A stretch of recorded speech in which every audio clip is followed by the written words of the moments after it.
Welcome back to Emma Bright Studio, the place where we make learning English as bright as a sunny morning. I'm Emma. And I'm Leo. And I am currently suffering, Emma. I am in a state of extreme emergency level hunger. Oh, stop being so dramatic, Leo. We just started the episode. But actually, your hunger is perfect because today we are talking about one of the most important skills in life, restaurant English. It's not just a skill, Emma, it's a survival tactic. There is nothing scarier than being hungry in a foreign country and staring at a menu that looks like a secret code. It can be intimidating. You're sitting there, the waiter is hovering over you, and suddenly you forget how to speak entirely. You just point at a picture and hope it's not spicy. Exactly.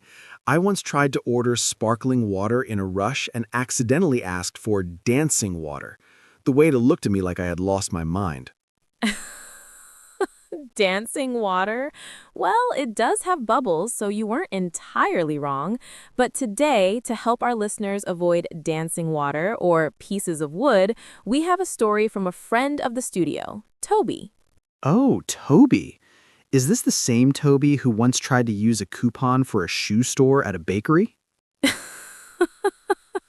The very same. He went to a very fancy French restaurant recently, and let's just say his English had a bit of a nervous breakdown. Let's listen. Hi, Emma and Leo. So, I took my boss out for dinner to celebrate a big project. I wanted to look professional, right? But the moment we walked in, the host asked, "Do you have a reservation?" And I said, "No, I have a hungry." My boss just looked at his watch. It got worse. The waiter asked if we wanted still or sparkling water. I didn't know what still meant, so I said, "I am still Toby, and I would like a cola." Then, when it was time to order the main course, I wanted my steak medium rare, but I forgot the words. So I told the waiter, "I want the meat to be a little bit alive, but mostly dead." The waiter didn't even smile. He just wrote it down. And at the end, I wanted to pay, but I couldn't remember the check. So I pointed at my wallet and said, "Please, give me the final paper of sadness."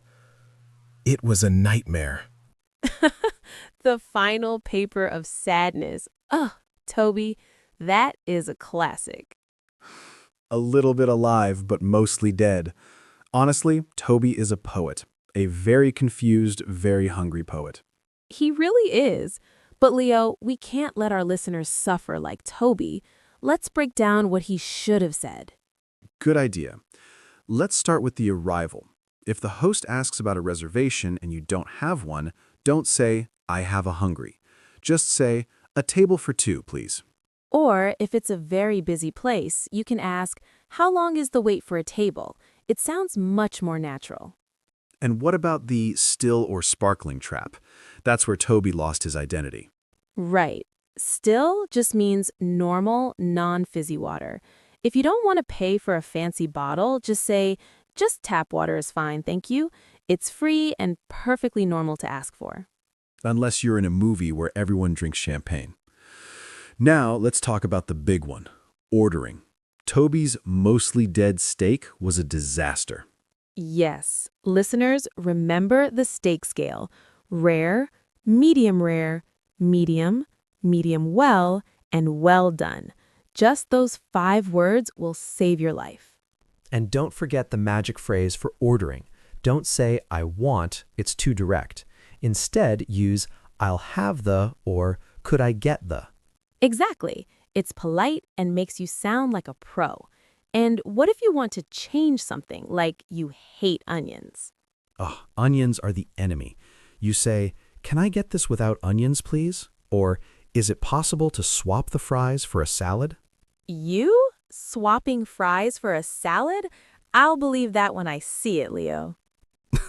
Okay, you caught me. I usually swap the salad for more fries. I figured. Now, what about the end of the meal? Toby's final paper of sadness. In the US, it's the check, please. In the UK, it's the bill, please. And if you're with friends and want to pay for yourself, you say, can we split the bill? That's a very important one, especially if your friend ordered the $50 lobster and you only had a side of bread. Exactly. I'm not paying for someone else's lobster unless I get a bite. Fair enough. Okay, Leo, let's do a quick role play for our listeners so they can hear how it all flows together. I'll be the waitress and you be the customer. Challenge accepted. I'm ready.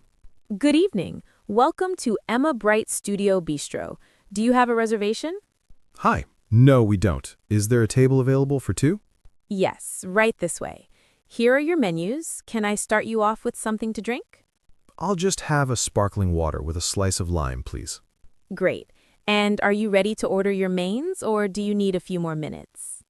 Actually, could you tell me a bit more about the special? Is it very spicy? It has a little bit of a kick, but it's not overwhelming. Perfect. I'll have the special then. But could I get that without any cilantro? Of course. I'll put that order in for you. How was everything? Would you like to see the dessert menu? Everything was wonderful, thank you. But we're too full for dessert. Could we get the check, please? Certainly. I'll bring that right over. See, no papers of sadness required. That was perfect, Leo. You sounded like a regular at a 5-star restaurant. Great. Now I've practiced it, but I still haven't eaten. Emma, can we please go get some real food now? Almost. We just need to check in with our listeners. Right. Listeners, we want to hear from you. What is the weirdest thing you've ever accidentally ordered because of a language mix-up? Leave your stories in the comments below.